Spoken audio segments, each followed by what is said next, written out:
We are live. The room is opening up. Very nice. Hello. Oh, here comes all our friends. Thank you. So good to see you all. Good morning, everybody. Um, this is What's Wrong with Richard Rushfield. Today, examining the question, what's wrong with Tony Pierce, my old friend, my colleague from the Los Angeles Times, which was what was that? A newspaper, I guess. A paper, a paper news product is, I believe, how they referred to it, that had a big sepulcher downtown that we worked in, that is now used for filming lots of TV shows, and so good came of it all. He is now. What you have a lot of state. What is your flagship product right now? The Substack or I would say the way that people know me the best right now is my Here in LA podcast, which is about all the neighborhoods of Los Angeles. HereInLA.com, HEAR, here yeah. in LA. I But I also have a blog about being an Uber driver, and that's on also on Substack. It's called Hotbox, and then I freelance write for whoever will pay me. It's awesome. And Tony is one of the most pointed and insightful observers of both the city of Los Angeles and and of social media. He was a social media expert when I was just thinking like this was some this people tweet. It was before Twitter. I mean, Twitter didn't exist when we were working together, so That's true. I guess blogs was the big thing. And I'm like, Yes. what's all this gonna amount to? This is just a CB radio of the 2000s, and here we are living on the internet. Breaker, breaker. Smokey's coming.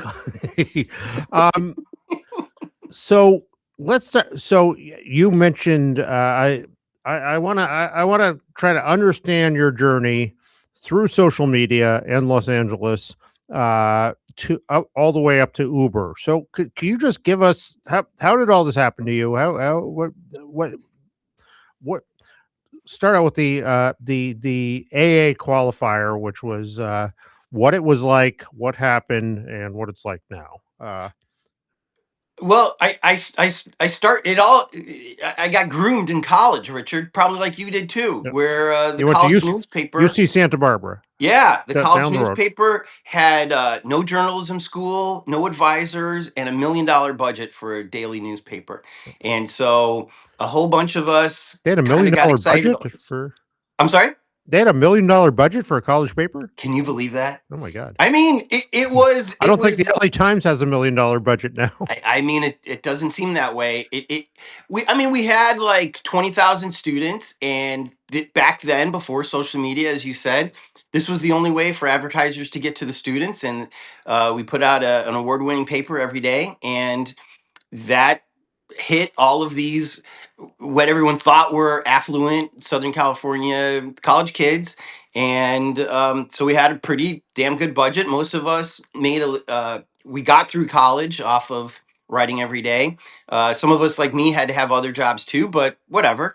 And but I never, even though I won all the awards everybody else did, I didn't think I was good enough to make it to the LA Times. So it took me a while, and I went there through blogging. I was running LAist 20 years ago, actually today. You 20 years ago. were you the founder of LAist I was not. I was okay. I was the first guy that they actually paid to Yeah. run LAist. And LA Carolyn, LAist, by just for those of you who may be a little younger than us, I don't know if there's any people like that here, but LAist was in back in early internet. LAist was really the most exciting site about thank you. and the first site, the first sort of online destination to really do covering LA right and interesting Thanks. in a great way. And uh, Pulitzer Prize winners like Julia Wick, now of LA Material, emerged from reporting. She was the last real independent editor of LAist before they got bought by KPCC. Yeah, So she was awesome. So tell me when you started this up and you had the idea like I'm going to do a website about Los Angeles. Tell me that process and what went into that back then. Well, it was there already. In fact, Carolyn Kellogg, who ended up being the books editor of the LA Times, was the person who told her boss, who was running Gothamist at the time. There's this crazy guy Tony Pierce who has a personal blog, who I think would make a good editor, because she was going to go off to uh, Pittsburgh to get her master's, Mm. and so there was going to be an empty seat, and so they hired me, and within a year and a half, we were one of the biggest blogs in LA, in part because our bosses let us do whatever we wanted to do. They were in New York doing their thing. And they said, as long as you don't get us sued, you can do what you want. So I did things like created the Neighborhood Project, where we would go to every neighborhood of LA and talk a little bit about it. We did a thing in Thai Town. We went to every Thai restaurant in LA, because my big thing was to try to beat the LA Times. Yeah. And the LA Times was always my baby, my dream job. But when you're obsessed with something, you can kind of see where they're lacking. And one of the things they lacked was they made their food reporters go to the restaurant like 3, 4 times before they would write about it. I was like, screw that. Let's all go once to a different Thai restaurant in Thai Town and knock it all out in a month. And so, and also we wrote about weed. We wrote about rock and roll in a way that they couldn't. I mean, Echo Park was booming, Silver Lake was booming, and they were still worried about what was playing at the Hollywood Bowl. So we hit a younger audience, and we were able to quadruple the page views of the LA Times' #1 blog at the time, And which I think this was the was Gold Derby. well, this was very. I mean, this was I think right as Gawker was launching around this time. Yeah, So this was very early. I was at the LA Times when you were doing it. You later joined me, and we'll get to that. But at that yeah, time, at the LA Times, we Dean Baquet, who went on to become the editor of the New York Times, had enjoined us that we do not use the word blog on the LA Times. We will not call these blogs. We do not have blogs on the Los Angeles Times website. So that was where blogging was at that point. yeah, And what existed of blogging was like people writing their dream journals and personal. yeah. There wasn't a lot of things you describe as reporting online. Well, you typically, yes, but newspaper blogs was reporting, and what I was trying to do was merge the two. Was to say there's no way that this personal blog writing about movies should get more page views than the guy who the producers and directors actually call at the newspaper. So how can we make newspaper blogs more palatable to the regular people and more fun? And believe it or not, that was a little bit of a challenge, So as you know. so there's this but beyond the problems of the internet, there was this eternal covering LA has had this eternal problem that they still struggle with today that people that everyone's about there that there's no kind of civic culture in Los Angeles. Hmm. So what people care about is their neighborhoods. And Yeah. they actually did a study at the LA Times, and when they say what do we mean by our neighborhood, they essentially meant within a mile and a half of me. Yes. And then they broke it down to how many of those areas were there, and I forget the number. It was in the hundreds, and Yeah. everything. So it's like, how do you cover 600 areas, or something? What's your answer to that? Well, I would say stop covering the places you've been covering for the last 25 years, which is basically downtown to Santa Monica, from the Hollywood Hills to the 10, and realize that the valley is as big as San Diego. And if you had a newspaper and totally ignored your San Diego neighbor right next door to you, you'd be an idiot. And meanwhile, South LA is just as big as that, too. And so, how about enjoy the fact that we have this embarrassment of riches of diversity and awesome food and just all this cool stuff, and stop trying to like figure out what's the secret of Koreatown. Well, okay, but you've written about that 1,000 times already. Mhm. And so what here in LA is I'm like, fine, we've got 430 neighborhoods. I'm only one dude, but if I went to um, a neighborhood a month, I'm sorry, a neighborhood a week, we could get a lot of those taken care of. And yeah, it would take a while, but if a crazy idea, if the LA Times actually put staff on it, they could actually cover all of LA as well. Maybe crazy idea, grow their audience, because when you live in the valley or when you live south of the 10, there's very little times that the LA Times will talk about you unless something blew up or unless there's a crazy crime happening there. And that's just, I mean, we've never seen so much coverage of Boyle Heights until this stupid place caught fire. Yeah. And that's just really not the way to cover neighborhoods. And they're still not doing it. We still don't know very much about Boyle Heights. Yeah, it's so spread. I got to confess, I really don't this neighborhood and unified city thing. I still, after 25 years of thinking about it, I still don't quite know what the answer is. But Yeah. I don't blame the LA Times. I blame them for many things, but I don't blame them for the fact that's a problem from hell covering LA. And Richard, what if we, let's pretend we were pimps and we had all these working people all around this city. That would be a problem. They are bringing in incredible stories every single day. They're out there. This is a fisherman saying, "Oh, it's so sad that my fishing hole is run dry."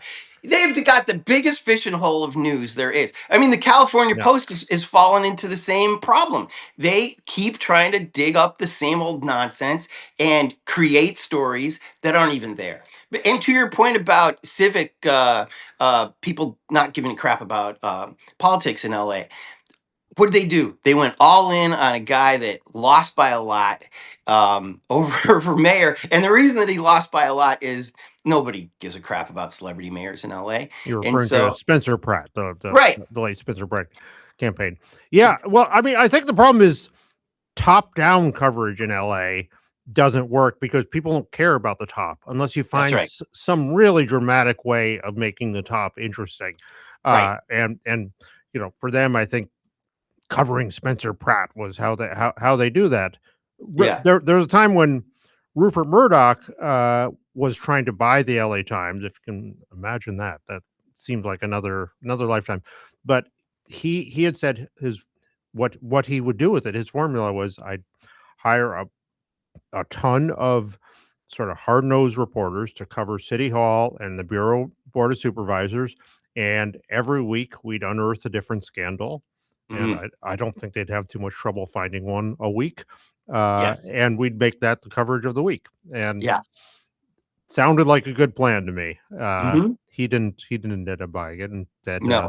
instead Sam Zell did, so it went in a different direction. But let's we gotta bring up catch up with your career here. So you came after doing this upstart, you came to the LA Times, and what I want to ask Yes. you is a question about you. And you did extraordinary things there. You created Kareem Abdul-Jabbar's blogging career, and you also created a blog about the Lakers, which was very controversial in the newsroom at the time. And Was it? oh yeah, I mean everything we did on the internet was very controversial. It was okay. which we'll get to, but it quickly became, you know, dramatically the hugest thing on the LA Times was doing at that point. But so why is it that you and I, you are like the most upbeat person I know, but even you, when I am the most downbeat person you know, but we meet in the middle of like sort of what the hell was wrong with those people? Jesus Christ, that place. What was it about that place that inspires that? Well, okay. For the record, I did not create the Lakers blog. The Lakers blog was already there. The Kamenetsky brothers, who ESPN eventually stole away from me, who also did a great Dodger blog for the LA Times. That's right. They did both of them. Yeah, they're great, and they're still out there doing podcasts and video stuff. The Kamenetsky brothers are amazing, terrific writers. With that said, how do you blow it? How do you let ESPN steal your biggest talent, or two of your biggest talents. We were getting something like 100 comments on every blog post that they would do on Lakers blog. We eventually had to replace them with one guy, Mark Medina, who ended up being a really great sports writer as well. He did a phenomenal job all by himself. How did they blow it? Well, I'll tell you, the red flags were in the interview that I had. I met with two of the top brass of the LA Times for my blog editor role, and one guy asked, "How are you going to ruin my paper?" And I said, "Well, there's an empty building up the street that says Herald Examiner up there that's empty, and bloggers didn't ruin it. White guys in white shirts and ties like you kind of ruined it because you didn't pay attention to the internet." And the same guy goes, "Well, great. How are you going to save my paper?"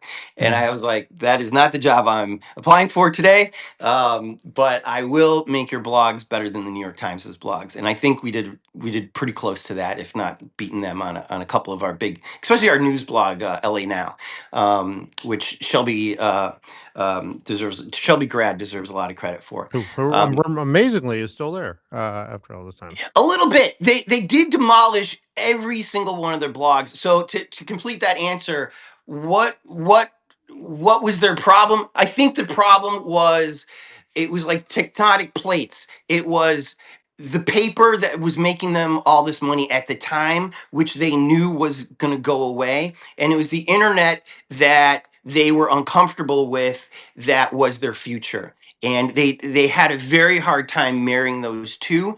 I think that they had their best opportunity of marrying those two when our former boss, Meredith Artley, was in charge of digital, because she came from the New York Times and put them on the web for the first time in a big way. And when we were able to get her at the LA Times, she had the vision to know how to talk to both sides of the newsrooms. And it was kind of sad that there were two different sides, because I feel like we all wanted the same thing. Even Mr. LAist guy wanted real journalism, real quotes.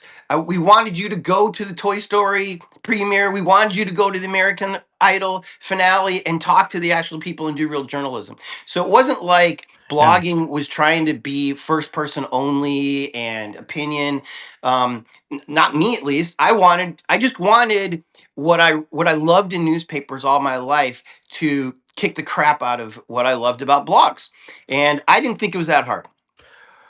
So I'll give my one story example of what the atmosphere was like then. So me and this our deputy business editor, Aaron Curtis, we got the job of, we were going to give a "this is the internet" how-to presentation to the whole newsroom, sort of in groups of 20 at a time. And so we spent like 6 months doing 100 of these things. Wow. And sort of just explaining what is the internet, how do you use it, like very, very basic.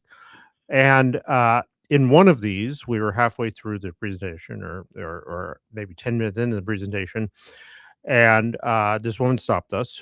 This woman went on to become, I won't say the name, but extremely prominent editor of the LA Times, extremely prominent, in a set focused in a field that should have known a lot about these things. And this wasn't 1993. This was like 2007. So, the internet was out of the. She stopped us and said, as we were explaining how you use a website, how you go through all these things, she was like, "Excuse me, this you both seem very bright there, but you completely don't understand why people come to our website." And I said, "Oh, well, tell us, please." And she said, "People come to the website because the Los Angeles Times," it, the, and she held up copy, "is a very large thing, and the paper is very thin. And when you read it in the bathtub, the ink will run into the bath and so they want to be able to print these articles so you can read them in a bath in a way that will not have the ink run." And what could you say other than, Mhm. yeah, no, That's totally right. Yeah. That's it. No, it was the first. I mean, I think I was 40 when I started there, and it was the first time that I worked with people who were a generation older than me for the most part, who I respect and loved and appreciated their knowledge and their skills.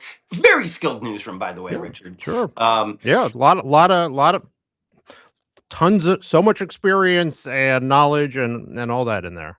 But for their world. All of a sudden, this new world shows up, and they do say silly things like that. I had a very very prominent writer who wanted us to delete the negative comments that were written under his pieces, and this is a guy who wrote things that would make you want to tell him where to go. And I was like, why would you do that? Why would you delete this yep, there's a conversation going that's helping more people read your thing. And yep. he's like, I want them all gone. And so We it had was we it, had it was a generational shift. we had multiple meetings, multiple. This wasn't just something that came up once about shouldn't we hold the n- the news and just put it on the web tomorrow because Yes. it will Yes. discourage people from buying the newspaper. So the website Mm, should sort of be yesterday's paper after there was a new yes. one out already. Yes. And I have to say, on some level, I think back on all that and I mock it and roll my eyes and like, but also they were kind of right. Like if they could have gotten everybody to do that, if they could have gotten the whole world to do the problem was the LA Times couldn't be the only place that was running yesterday's Right. newspaper when Right. everyone else was looking at today's newspaper. But Yes. if they could have somehow controlled the whole world, which in their mind I think they thought they could, Yeah. um, they would have actually been right about that.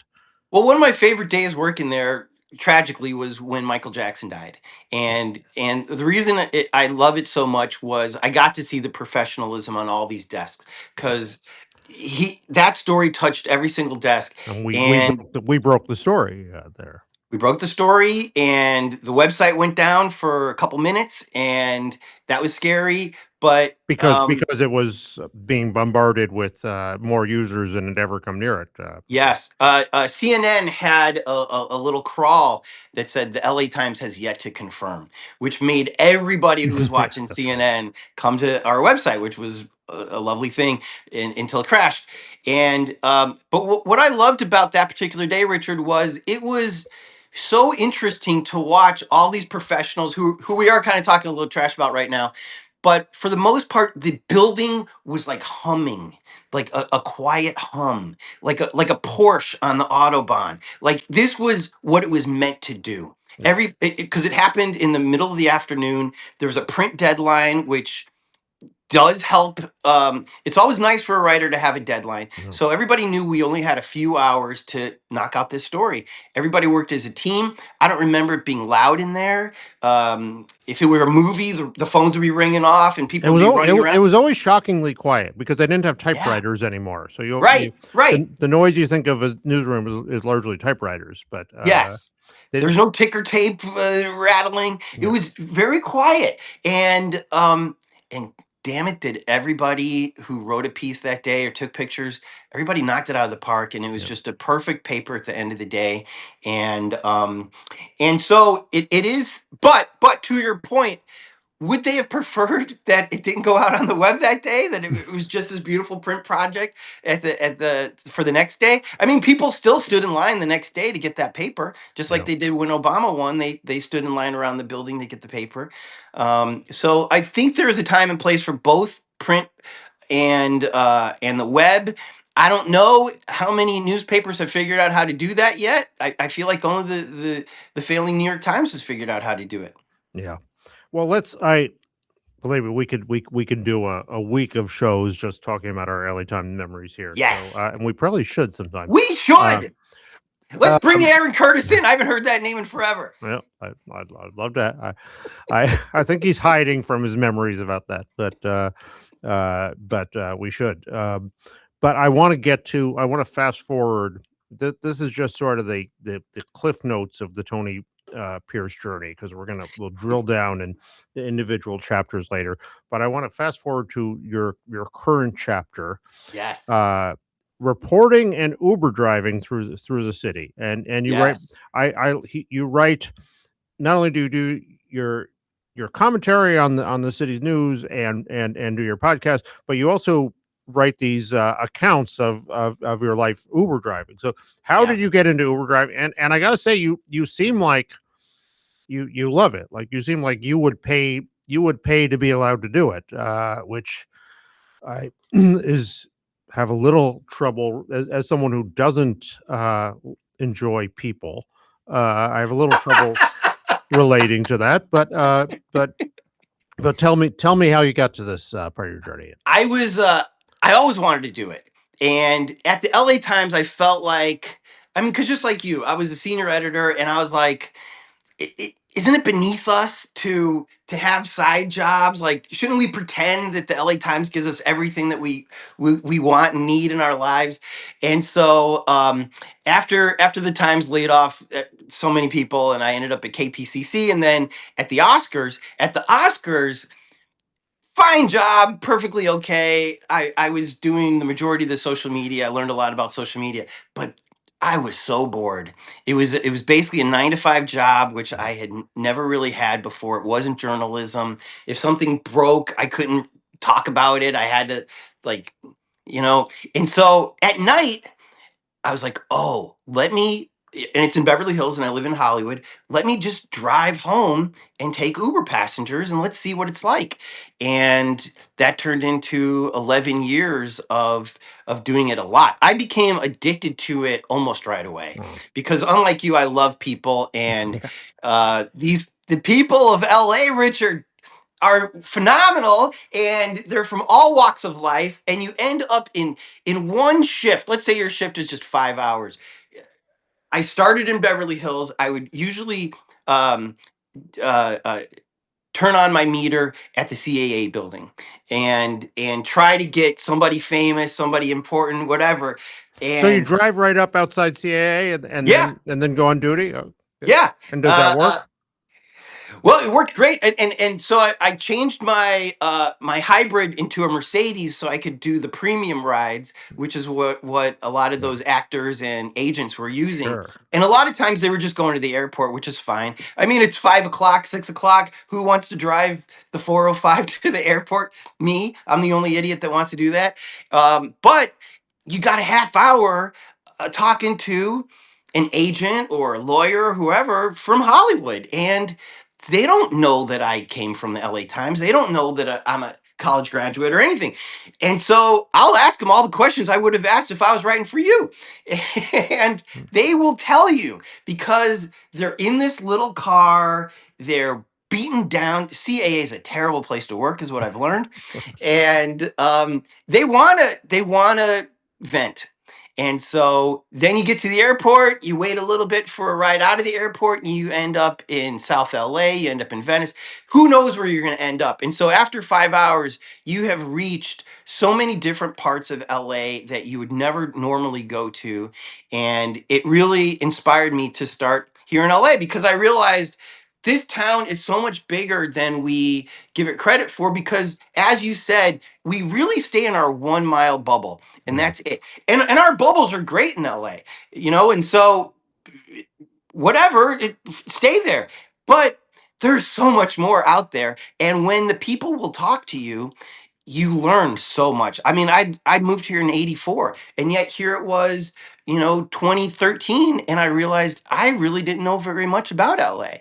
And so I would say for somebody who loves their city or who wants to learn about their city, there is no better gig than being an Uber driver. And your stories you write are such beautiful vignettes of you and people who are very different from you, and these sort of unlikely meetings, Yeah. and the stories they share with you that are often very poignant, or Thank you. are sometimes are scary, sometimes are crazy, sometimes Yeah. they, but They write themselves. They write themselves, and so I've got this book that I'm yes, self-publishing. that's what I was leading to. It's called 67 Stories by Tony Pierce. It's kind of a parody of 9 Stories by J.D. Salinger, who I loved as a kid, and it was going to be 99 stories, but then the 6-7 thing happened, and so I was like, all right, fine, it'll be 67 stories.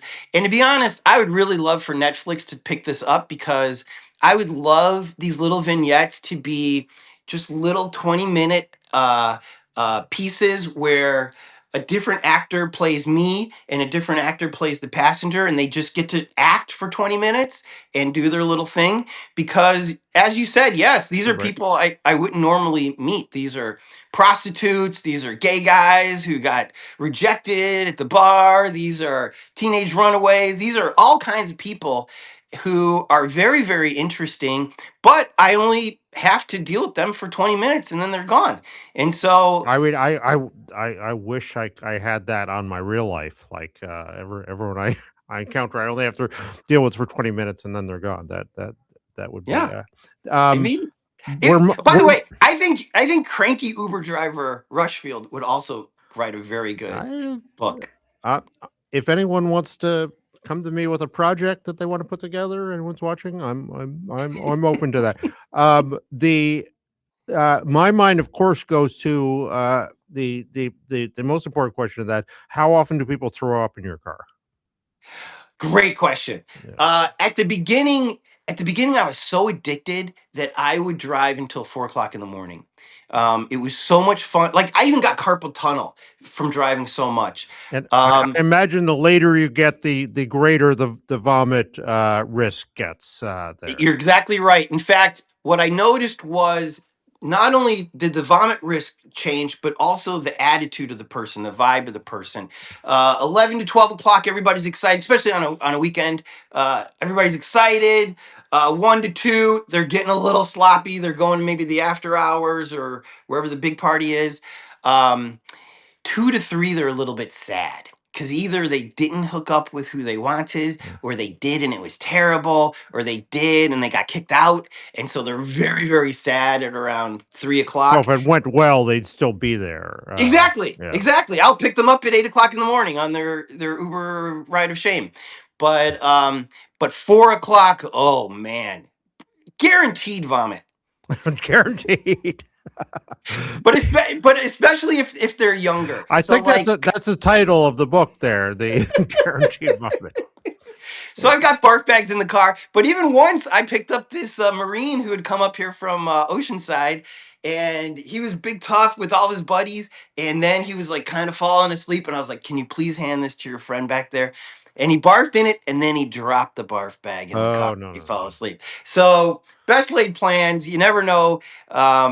But I've only had probably 3 or 4 of those encounters, and one of them was really cute. It was at noon. It was a cute little model who was going to a modeling gig, who said that she just would get car sick in the back seat. And I said, "Well, there's a bag back there." And she was like, "Puh, puh, puh." It was like the cutest barf I ever heard. Sure. So Uber drivers out there, be prepared. Have your barf bags with you. That's a great one.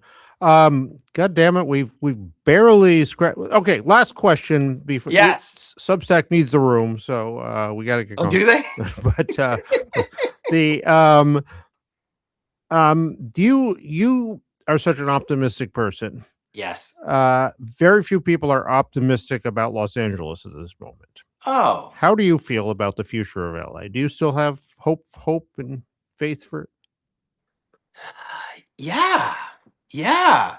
I mean, okay, we're never going to have a homeless problem the way that we had during COVID. Um, I feel like once Gavin Newsom is president, he's gonna shine brightly on LA.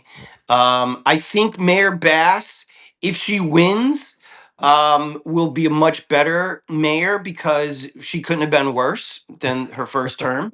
And if Nithya ends up right, There's optimism for. I mean, could she have been worse? I'm sure there are ways. And if Nithya wins, especially with this New York guy doing his thing, obviously she doesn't have the power that the New York mayor has. But I hope that if Nithya wins, she will see that LA is saying we do want change. We do want the police not to have 50% of the budget. We do want this homelessness really truly taken care of in a way that your friends don't grift off of all that money. I think that's the big problem that Karen Bass had with her homelessness was it felt like she shaved off a little too much from the top and gave it to her friends, which is part of politics, but it's just crazy. It's just crazy. So if those are our biggest problems is homelessness and housing costs probably I feel like we're building a lot of places here in Hollywood. I feel like there's more apartments that have been built in the last 10 years, let's say since Garcetti, than I've ever seen, and I've lived in Hollywood for 25 years or so. And how about on your side of town? Are you seeing housing getting happening? Not really. I'm seeing a lot of I'm seeing a lot of single family houses turned into McMansions is what I'm seeing. So Oh, okay. that's what we see over in Westwood right now. But Right. Well, uh, okay. So in Westwood, we've got Metro is gonna end up the D. Have you ridden the D? not yet. I plan to, but going Yeah. to. We have in Westwood. We also have the Wilshire corridor of office buildings that sit largely empty. So Yes. there's opportunity to do something with a mile of empty skyscrapers. So Yes. uh, And one final thing, and this could be a whole nother episode too. Westwood itself, Westwood Village, I feel like is this whole that's ready to vibrate again. yeah, You know? there are some structural reasons involving bad landlords and out of control neighborhood councils Yes. that both of those need to need to be taken up. But yes, Yes. it should be. And So if Nithya just really focused on, and you're right, I think there's three neighborhood councils in Westwood. no, there's eight. Is there There are really? eight that have no. We got a long way. My son's preschool, they was a church. They had a parking lot they wanted to turn into low cost senior housing, and the council, which is said by the city council be the number one priority. I've been saying for 20 years the number low cost senior housing is the number one priority. So they wanted to do that.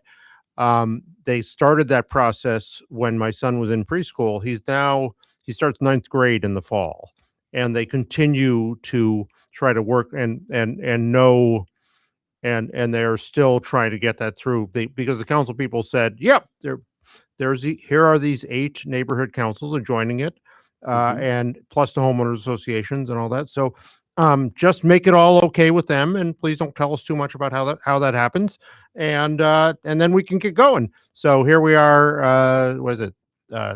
12 years later, and the conversations continue. Yeah. But our conversation, unfortunately, cannot continue Fair because enough.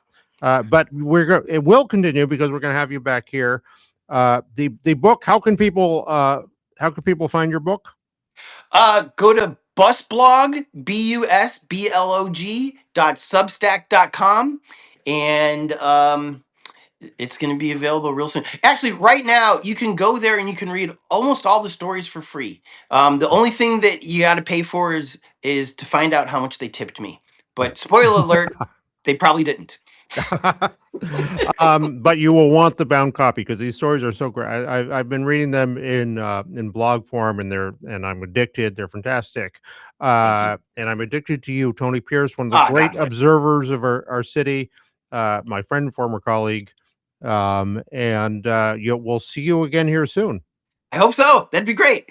Thank you everybody for coming, and actually I think we're going to be off for the rest of the week with what's wrong. We have some logistical questions with Something's summer. wrong. We'll find out next week. The what's wrong right now is summer camp pickup times Ooh. are taking a wrecking ball to our talk show schedule. But we'll be back probably next week to talk more about this. Have a great Thanks for Fourth. having me. Great to see you, Tony. Bye-bye. All right.